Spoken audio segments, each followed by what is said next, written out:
Mirte, no te escuchas, creo que tienes apagado el micrófono. Ay, perdón, muchas gracias. Bueno, mi nombre es Sofía Nicte Cavazos Luengas, les voy a hablar sobre el tema de duda patológica. Y pues la presentación me la coordinó la doctora Cristina Loizaga Mendoza, que es la coordinadora de la Clínica del Trastorno Obsesivo Compulsivo y Trastornos del Espectro.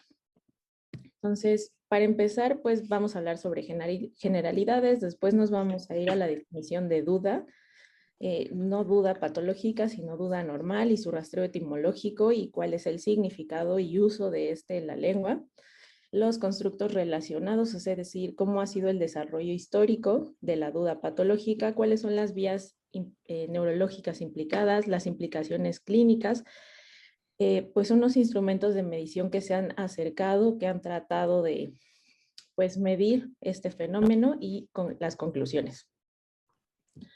Entonces, generalidades del trastorno obsesivo compulsivo. Como ya sabemos, es un trastorno crónico que se caracteriza por la presencia de obsesiones y compulsiones. Estos interfieren con la vida y la funcionalidad del individuo.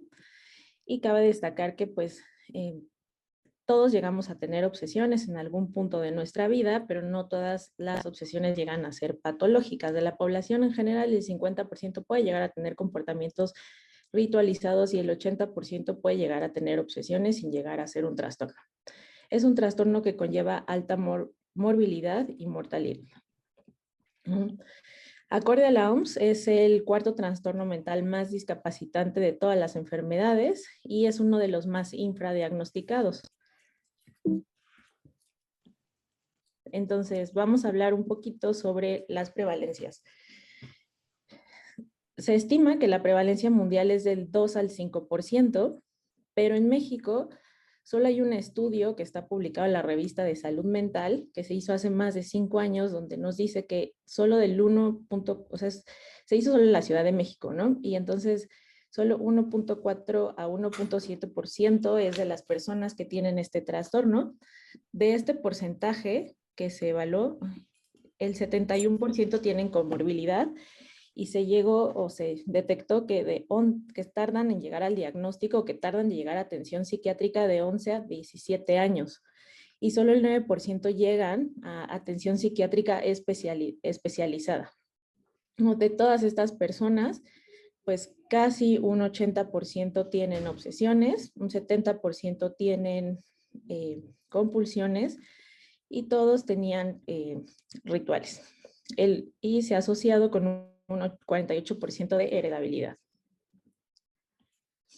¿No? Entonces, ¿qué es lo que pasa en el trastorno obsesivo compulsivo?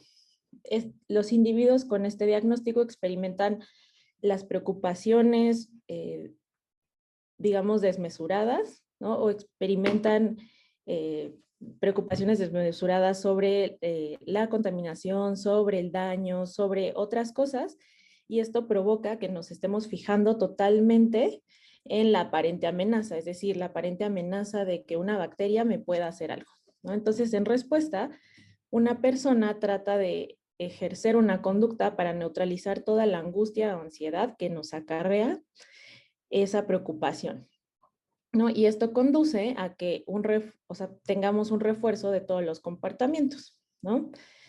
Esto está muy asociado a una teoría cognitiva de que pues el trastorno obsesivo compulsivo inicia o se da por condicionamiento clásico y se perpetúa por condicionamiento operante, ¿no? Entonces, esto que les digo son las obsesiones, ¿no? Esta experiencia de que todo puede ser una amenaza, y la respuesta, pues, serían las compulsiones, ¿no? Entonces, ¿qué pasa? Pues, se hace una conducta ritualizada que da un alivio temporal de la ansiedad, pero pues es un alivio temporal y muy pequeño y entonces lo tenemos que estar haciendo todo el tiempo, se tiene que estar haciendo todo el tiempo para disminuir casi todo el tiempo la ansiedad que produce, pues, la obsesión, ¿no?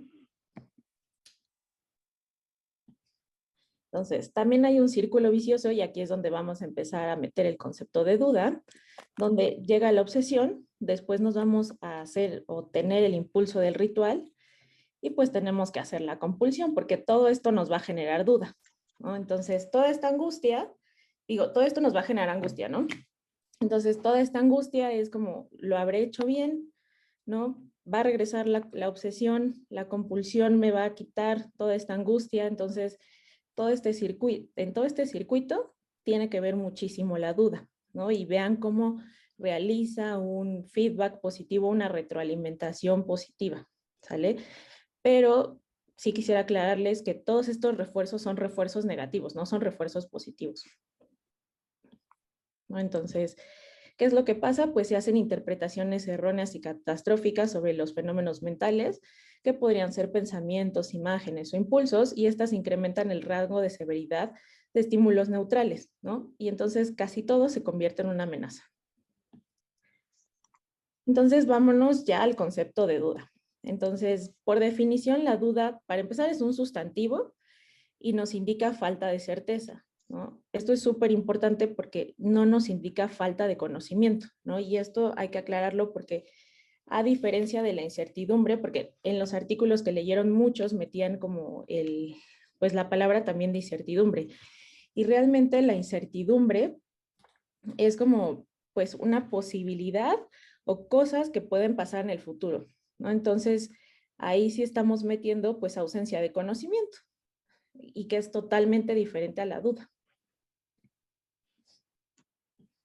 Luego, pues la duda se ha desarrollado como una vacilación, como una irresolución, ¿no? Y como les repito, como les decía, pues no significa que haya una falta de conocimiento o una falta pues, de creencia, sino que hay una indecisión respecto a lo que estamos teniendo o a lo que conocemos, ¿no? Entonces, a lo que han llegado los filósofos es que la duda es poner entre paréntesis tus juicios en vista de que hay una imposibilidad de decidirte entre dos conocimientos, ¿no? Entonces, para los que estudian la lengua, la duda es un sustantivo que también puede utilizarse como un adjetivo, pero para los filósofos, pues la duda es un método, ¿no? Entonces, este método, pues es tan importante porque para ellos, pues si no existiera la duda, no podemos asegurar la existencia de muchísimas cosas, ¿no? Entonces, es un método que han empleado para todo y que pues básicamente así es como han estructurado muchísimas teorías, para empezar Descartes, ¿no? Que él pone en evidencia que pues todo existe a partir de la duda, ¿no? Entonces hacemos una reducción del pensamiento, entonces lo hacemos fundamental y aparente, pero es innegable que al dudar se piensa, ¿no? Entonces es una de las teorías principales de Descartes. Entonces, cuando ya nos vamos al rastreo etimológico, pues el sustantivo duda señala, o sea, pues nos vamos a que tiene su significado en un adjetivo que es dos, ¿no? Entonces,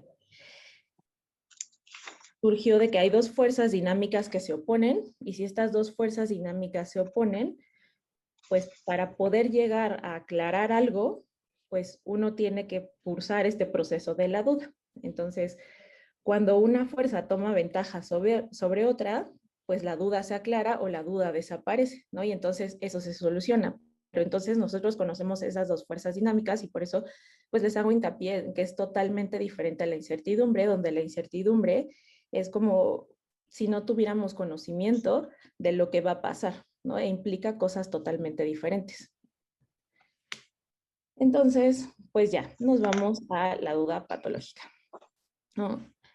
¿Qué pasa? Pues este concepto se ha tratado de escribir desde 1660, donde el obispo Taylor pues se daba cuenta, ¿no? Que hay personas que tienen pues gran indisposición, ¿no? Porque, y pues esto es un texto que literalmente agarré del libro del doctor Berrios, ¿no? Donde él describe que había personas, o es una descripción que él hace de una persona, ¿no? Y dice, el escrúpulo es un gran trastorno, es decir, el escrúpulo para él era la duda, es un gran trastorno del alma procedente de un motivo muy leve y una gran indisposición, por la que la conciencia, aunque suficientemente determinada por argumentos debidos, no se atreve a pasar a la acción, o si lo hace, no logra detenerse. Entonces, él ya pone varias características que para él se pueden atribuir a la duda o que son consecuentes de la duda, ¿vale? También a lo largo de la descripción que hace el doctor Berrios, pues explica que San Ignacio de Loyola también era una persona con gran escrupulosidad, ¿no? Y que llegaba a tener, pues, conductas muy similares a las compulsiones, ¿no? Entonces también se ha estudiado mucho en todos sus escritos porque pareciera, ¿no?, que tenía trastorno obsesivo compulsivo. No lo podemos corroborar, ¿no? Pero por todo lo que se describe de él o todo lo que él describe y la escrupulosidad de sus escritos, pareciera, ¿no?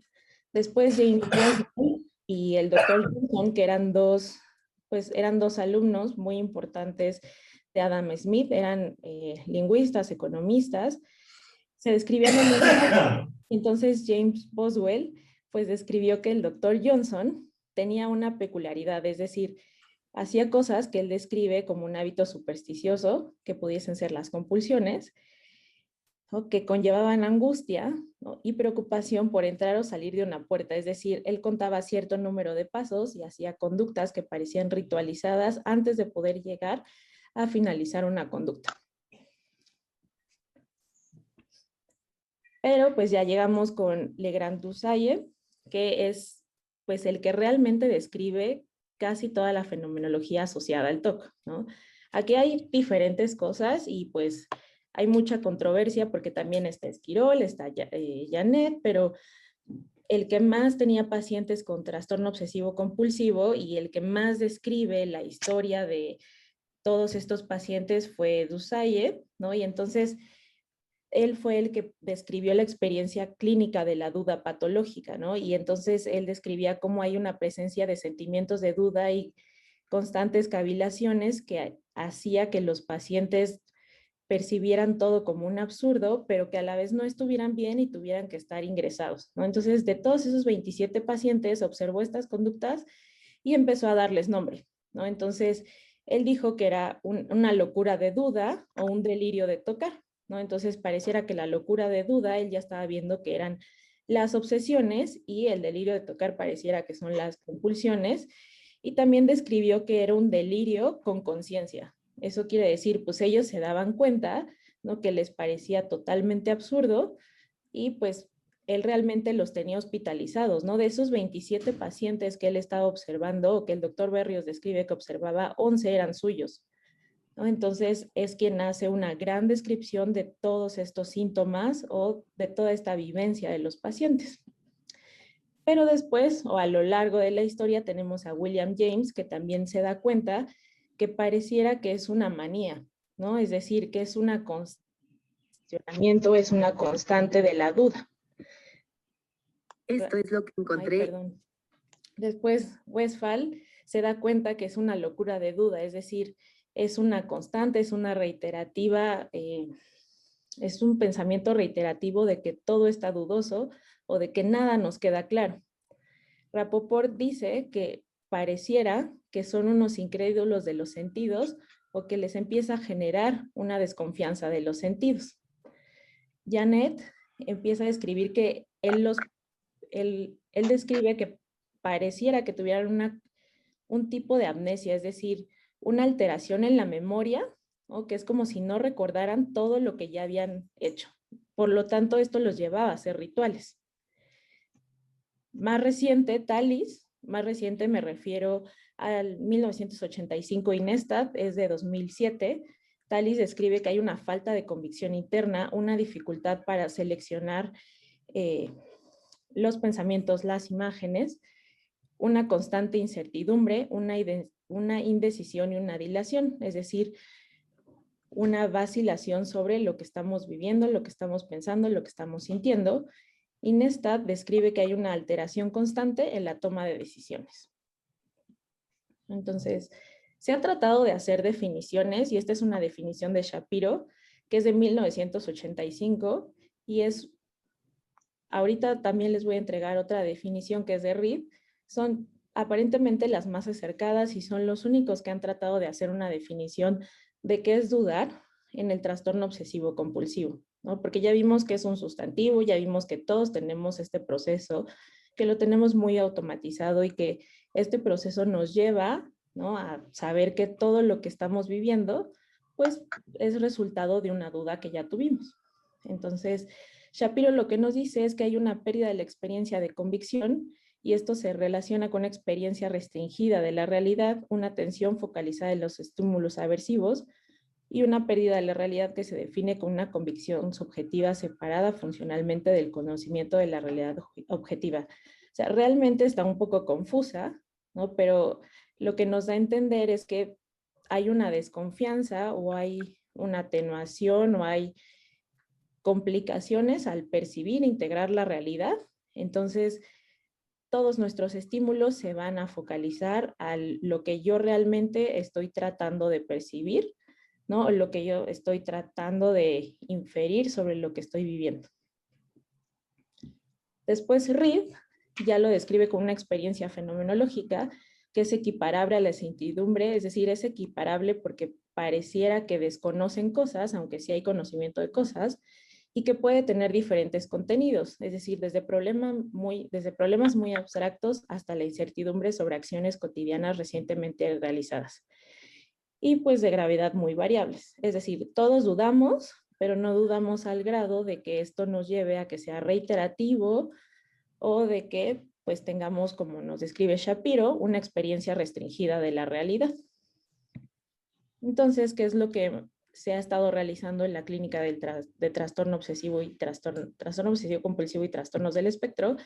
Pues se ha estado tratando de llegar a una definición operacional, ¿no? Y lo hemos descrito como un estado mental en el que el sujeto se encuentra en una vacilación reiterativa sobre la veracidad de una idea, observación, percepción o emoción propia, o bien sobre la irresolución de un fenómeno externo causando gran incertidumbre, y que conduce a un desinterés de otros estímulos propios o ambientales, frenando así las funciones ejecutivas para alcanzar la certeza. Es decir, se trata de describir todo un proceso que normalmente tenemos, pero que particularmente en estas personas llega a ser tan grave o llega a predominar, ¿no?, todas las demás funciones, ¿no? Entonces, por eso se describió así, como algo reiterativo que cuestiona desde las emociones hasta las ideas, ¿no? Y conlleva una irresolución, porque pues la duda, como comentamos, es un proceso que nos lleva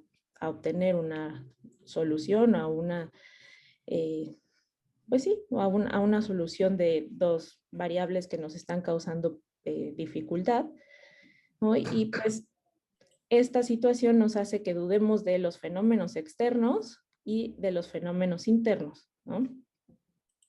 Entonces, esta es la definición operacional a la que se está tratando de llegar en la clínica de trastorno obsesivo compulsivo, porque como ya vimos a lo largo de la historia, pues se ha tratado de describir o se ha tratado de hacer una descripción de cómo va este proceso, pero pues no se tiene una definición de qué es la duda patológica y si es un fenómeno que predomina en los pacientes con trastorno obsesivo compulsivo. Entonces, ¿qué es dudar en TOC? Bueno, estos son ejemplos, ¿no?, donde frecuentemente o constantemente se están preguntando si son malos, ¿no?, cuando tienen ideas agresivas, si realmente van a agredir a su familia, si serán capaces de hacer eso que están pensando. Es decir, todo el tiempo se están preguntando esto y desvían la atención de todo lo demás a estas situaciones, ¿no? Si llegan a tener ideas de otro tipo, como ideas de contaminación, todo el tiempo ¿estará realmente contaminado? ¿Me contagiaré de algo grave? ¿Será suficiente lo que tallé? ¿Será suficiente lo que limpié? ¿Estará bien con lo que lo limpié? ¿No? ¿Lo habré realizado suficientes ocasiones? Eso es dudar en todo. También puede llegar a pasar que si lo revisé bien, lo cerré con fuerza, y si entran por la ventana, y si no entran por la puerta, y si habrá sido suficiente con lo que lo revisé, porque si recordamos uno de los primeros ejemplos, o del circuito vicioso del trastorno obsesivo compulsivo, tenemos la obsesión que nos lleva al impulso del ritual, que esto conlleva angustia, y pues tenemos que realizar una compulsión para disminuir esta angustia que nos lleva a la duda, ¿no? Y la duda conduce de nuevo a la obsesión. Y pues todo el tiempo pues se van a estar preguntando esto.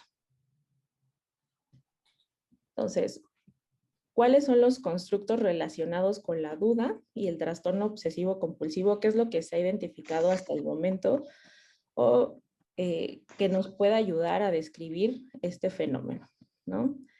Pues pareciera que estos pacientes con trastorno obsesivo compulsivo tienen una incapacidad para experimentar con convicción o para experimentar tan solo la convicción. Tienen una duda constante respecto a sus pensamientos, sus acciones y sus experiencias, aparte de que hay una dificultad para seleccionar, hay una constante incertidumbre, hay una sensación de incertidumbre, hay una indecisión y una dilación constante. Todo es realmente reiterativo, ¿no? Se ha observado que hay un déficit que genera dudas e incertidumbres sobre la correcta ejecución de las acciones, ¿no? Porque ahorita les voy a hablar sobre qué tiene que ver la ínsula, pero pareciera que cuando sobreestiman el riesgo o estas personas estos pacientes sobreestiman el riesgo, entonces todas las acciones que llegaron a tomar, ¿no? Como precaución, pues también las ponen en duda, ¿no? Ponen en duda desde cómo la hice, cómo la ejecuté y si estará bien esa acción que yo puse como precaución en respuesta a los peligros potenciales, ¿no? Hay una ausencia de confianza en la memoria, en la atención y la intuición. Como les comenté previamente, ya habían detectado que pareciera que hay una alteración en la memoria que los lleva, ¿no? A repetir de nuevo todas estas conductas. O sea, así se describió, no se sabe si realmente hay una alteración en la memoria. No están seguros de sus estados internos, y con estados internos me refiero a que estas emociones, estos pensamientos, no les quedan claros. No es que estén mal.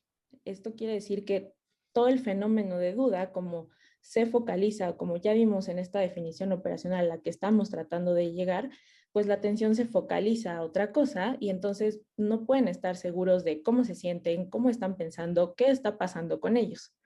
Entonces, la duda pareciera ser que atenúa estos estados internos, desvía la atención y aparte genera un acceso reducido a estos estados, ¿no? Entonces, para empezar, no puedo alcanzar a percibir cómo me siento, cómo estoy pensando, porque el acceso a esto está reducido y aparte, aunque esté reducido y aunque ya accesé a ellos, está tan atenuado o está tan pequeño que no lo puedo llegar a distinguir, ¿no? Entonces, esto les va a generar todavía más dudas sobre lo que está pasando con ellos. Existe otro modelo que es la confusión inferencial. Es un modelo más o menos reciente que se realizó con O'Connor y Aderma, ¿no? Que es importante porque ellos detectaron que los pacientes, a través de toda esta confusión sobre sus estados internos y sobre todo lo que perciben, todo lo que ven y todo lo que sienten, empiezan a hacer inferencias sobre todo. Esto quiere decir, yo infiero que tal vez la manija está sucia. Entonces me empiezo a imaginar cosas, ¿no? Y sigo infiriendo, y sigo infiriendo, y sigo infiriendo sobre lo que realmente está pasando. Y entonces nos hacemos una narrativa subjetiva y continúan infiriendo, infiriendo y infiriendo. Y es a lo que se refieren como que hay una excesiva dependencia de la imaginación, porque si ya estamos haciendo constantes inferencias sobre una inferencia, algo nos tiene que hacer sentido y ahí es cuando meten otras funciones como la imaginación. En esta confusión inferencial que constantemente tienen, pues descartan la realidad y pues favorecen o se acercan más o creen más sobre las posibilidades hipotéticas que sobre la realidad, ¿no?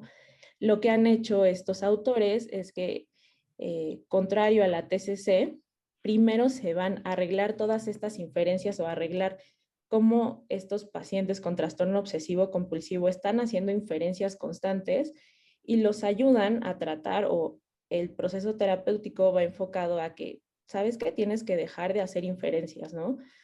Estas posibilidades hipotéticas hay que tomarlas como lo que son, una hipótesis, ¿no? Y hay que ver qué es lo que es la realidad y tienes que empezar a dejar de descartar la realidad.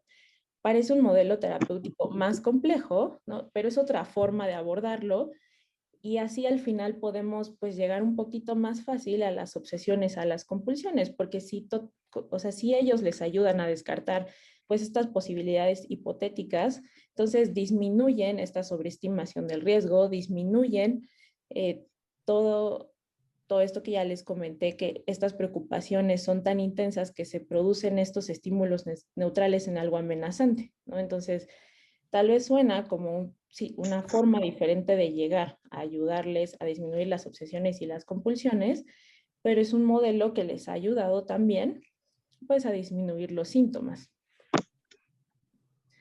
Entonces, ¿cuáles son las bases neurológicas implicadas?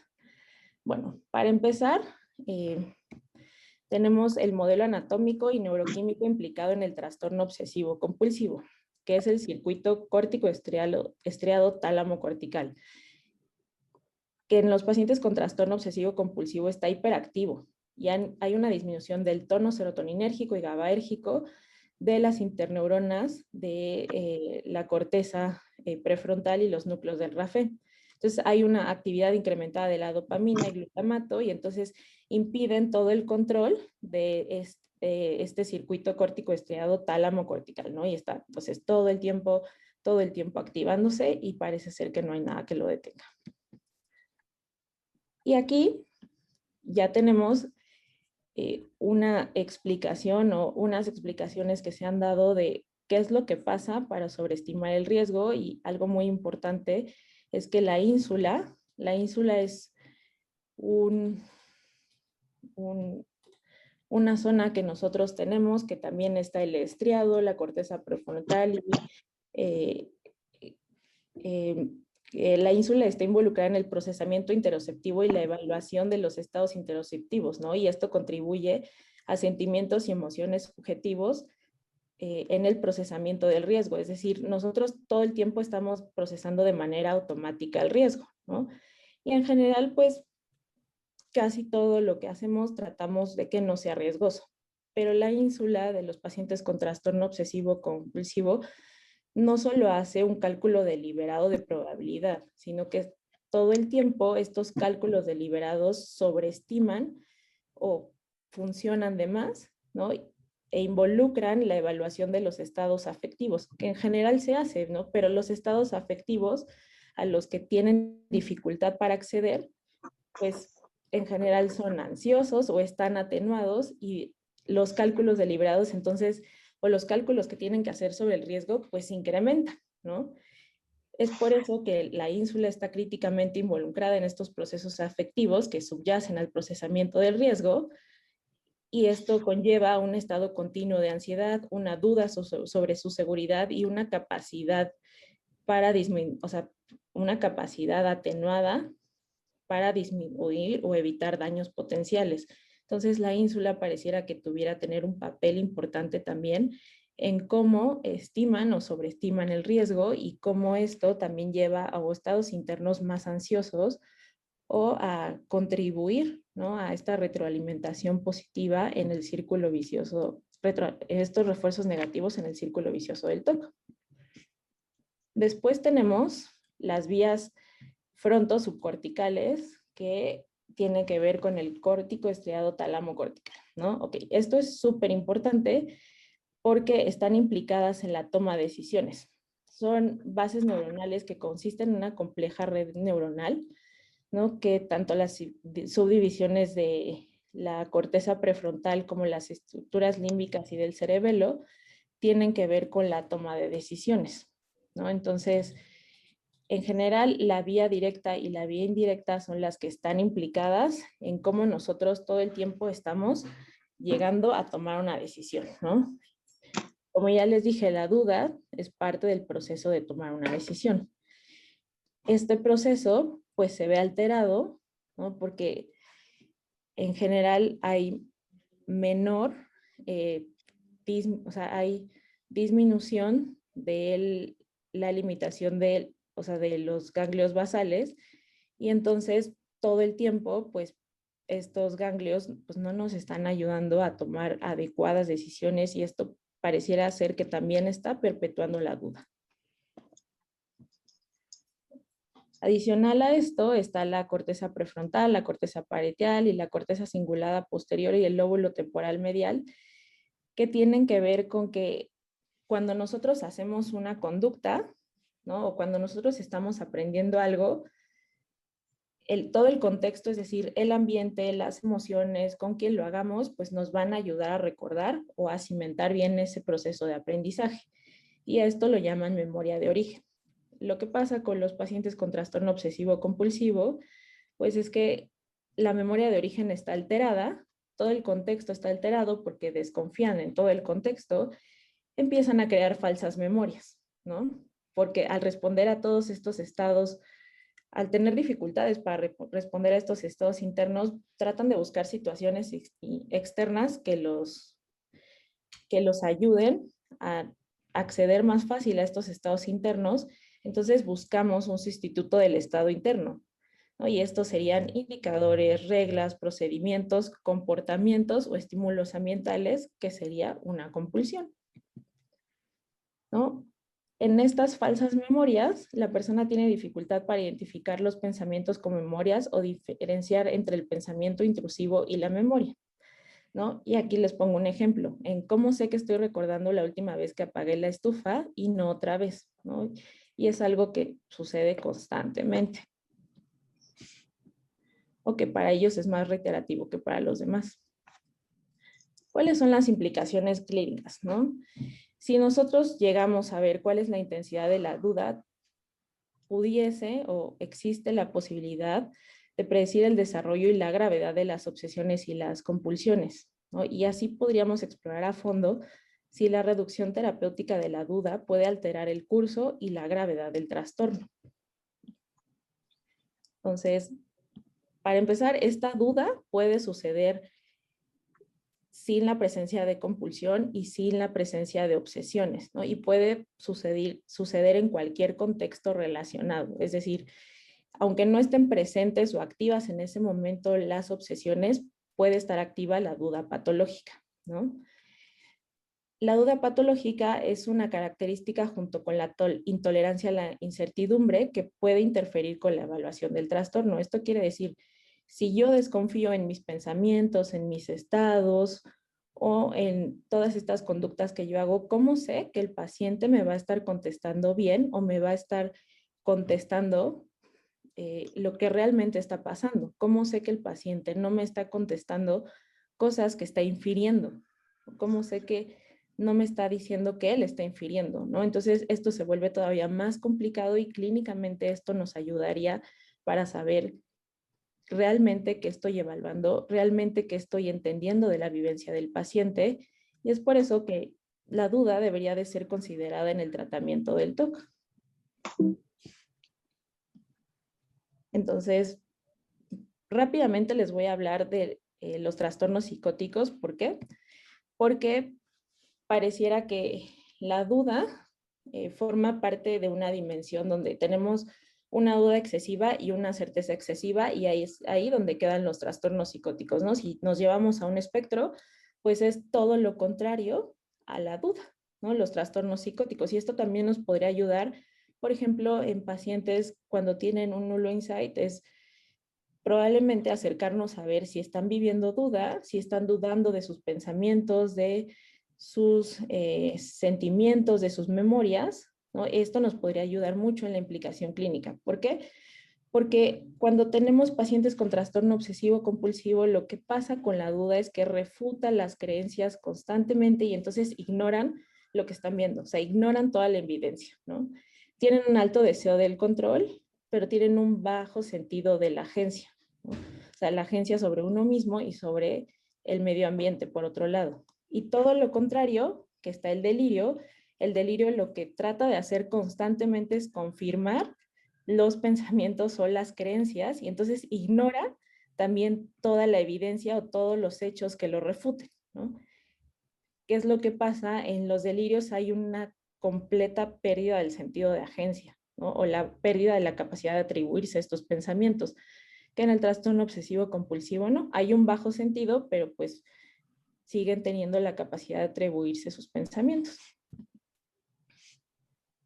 ¿Cuáles son los instrumentos psicométricos que se han tratado de desarrollar y que nos pueden ayudar un poco, ¿no? A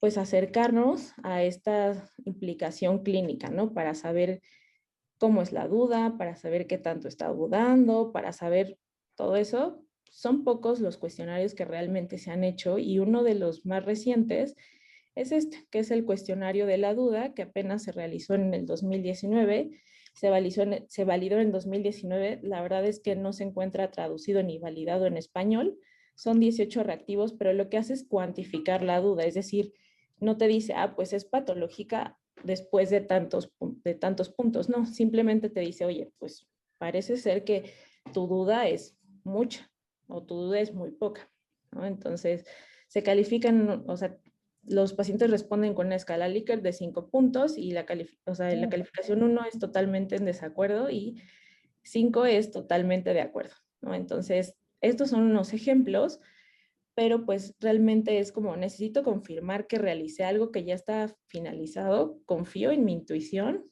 cuestiono si estoy seguro o segura de mis hechos, ¿no? Debo leer cada palabra que veo en un enunciado, es fácil para mí dudar, dudo de mi habilidad para recordar cosas, entonces si recordamos todo esto, que los pacientes tienen dificultades para acceder a sus estados internos, para confiar en sus pensamientos, pues son cuestionarios complicados para ellos, pero debemos de saber que en general ellos van a tener puntajes muy altos, pero no todos los pacientes con trastorno obsesivo compulsivo van a tener predominio de la duda. Entonces sí sería importante saber o cuantificar la duda.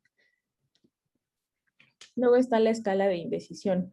Como ya les comentamos, pues la indecisión es otro fenómeno muy asociado a la duda, ¿no? Y entonces esta escala lo que hace es que evaluar la dificultad, la confianza, satisfacción, ansiedad, retraso y arrepentimiento en la toma de decisiones. Solo son 15 reactivos y pues es un instrumento que ya está traducido y validado al español, ¿no? Y les pongo ejemplos, ¿no? Siempre sé exactamente lo que quiero. Me resulta fácil tomar decisiones. Me gusta estar en una posición que me permita tomar decisiones. Me cuesta acabar las tareas porque no puedo dar prioridad a lo importante. Entonces, pues cualitativamente nos puede ayudar mucho, nos puede ayudar y cuantitativamente también. Después está la escala de intolerancia a la incertidumbre, ¿no? Que evalúa una variable del proceso relacionada a la sobreestimación de las consecuencias tanto positivas como negativas de la preocupación excesiva e incontrolable, ¿no? Se encuentra traducida y validada al español y son 27 reactivos. Les pongo un ejemplo, o sea, les puse todas las escalas, pero solo les voy a decir unos ejemplos, ¿no? Se debería de prever todo para evitar sorpresas. Es frustrante para mí no tener la información que necesito. Los imprevistos me molestan mucho. La incertidumbre hace intolerable la vida. Después, no soporto que me tomen por sorpresa. La incertidumbre me impide dormir bien. Las ambigüedades de la vida me causan estrés, ¿no? No soporto estar indeciso acerca de mi futuro. Y lo contestan bueno, en esta escala del 1 al 5 y es qué tan característico esto es sobre ellos. Luego está la escala de memoria y confianza cognitiva. Evalúa las creencias sobre las habilidades de memoria en la toma de decisiones, en enfocar la concentración y en los altos estándares sobre el desempeño cognitivo. Son 28 reactivos y se compone de 4 subescalas, ¿no? Que evalúan la toma de decisiones, el cómo se enfoca con la concentración y los estándares sobre el desempeño cognitivo. Sí está validada al español, ¿no? Entonces, igual, del 1 al 5 si están de acuerdo, si están de desacuerdo y pues unos ejemplos. Tengo dudas después de tomar una decisión. O generalmente tengo poca confianza en mi memoria. Nunca me desempeño bien en pruebas de memoria. Me distraigo fácilmente. Mi memoria puede engañarme a veces. Confío poco en recordar lo que hice. Nunca tengo certeza sobre mi memoria. Y por último, está el cuestionario de confusión inferencial, ¿no? Que mide dos aspectos de la confusión inferencial que ya les hablé, que es la desconfianza en los sentidos y la inferencia inversa. Son solo 15 ítems y igual se califica en una escala Likert de 5 puntos y sí está validada al español, ¿no? Entonces solo les pongo unos ejemplos porque esta sí está están mucho más largos los renglones. A menudo me conecto con ideas o eventos en mi mente que parecerían inverosímiles a otros o a mí. A menudo mi mente comienza a acelerarse y se me ocurre todo tipo de ideas inverosímiles. A veces estoy más convencido de lo que podría haber ahí que de lo que realmente veo, ¿no? Y pues bueno, hasta ahí llegamos y pues les quiero hablar un poquito de las conclusiones que llegué al hacer este seminario.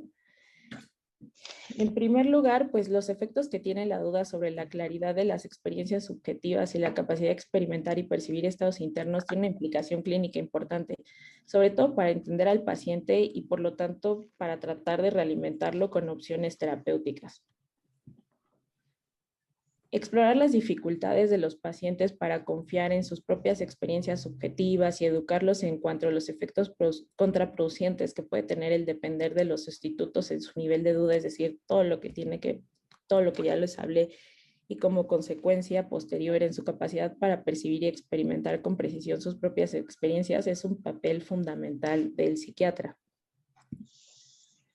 Y pues una de las que considero como más importantes es que hay un reduccionismo psiquiátrico que ha provocado que solo veamos al trastorno obsesivo compulsivo como compulsiones y obsesiones, cuando realmente existen fenómenos subyacentes complejos, ¿no?, que predominan también la esfera de la vivencia del paciente y que al comprenderlos puede mejorar nuestra pericia clínica y la consecuente intervención. Otra cosa es que la ausencia de definiciones operacionales de estos fenómenos complica la divulgación y por lo tanto la investigación de estos. Y pues eso sería todo. Muchas gracias.